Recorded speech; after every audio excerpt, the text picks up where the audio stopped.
The radio crackled, static spitting out a garbled weather report. Great, I muttered, adjusting the brim of my hat. The storm had passed, leaving behind an unnerving stillness, the kind that makes the hairs on your neck stand on end. I'd ventured further than usual while checking for downed trees, and now the sun was dipping below the horizon, painting the sky in bruised purples and ominous reds. Time to head back to the lookout tower. The problem was, I was lost. Seriously lost. Every tree looked the same, a towering silhouette against the fading light.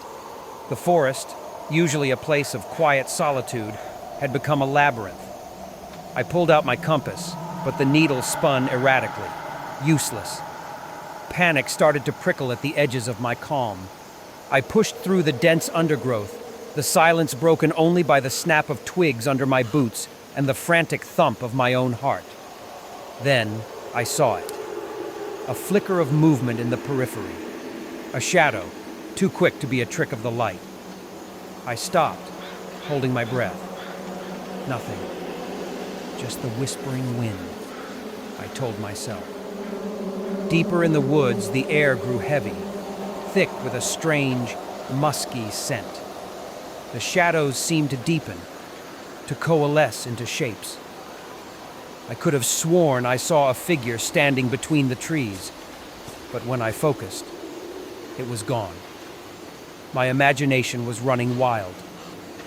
A low, rhythmic chanting began, a sound that seemed to vibrate through the very ground beneath my feet. It was distant, muffled, but undeniably there. My blood ran cold. Who would be out here, in this remote wilderness, chanting at this hour? I quickened my pace, my breath coming in ragged gasps. The chanting grew louder, closer. The shadows danced around me, playing tricks on my eyes.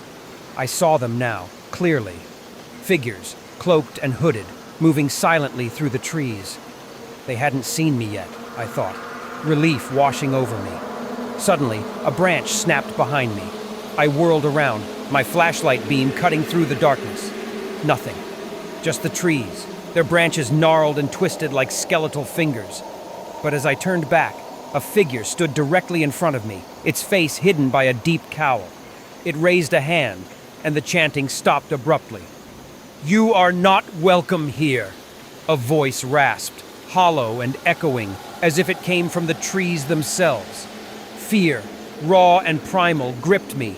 I stumbled back, my flashlight falling to the ground, plunging me into near darkness.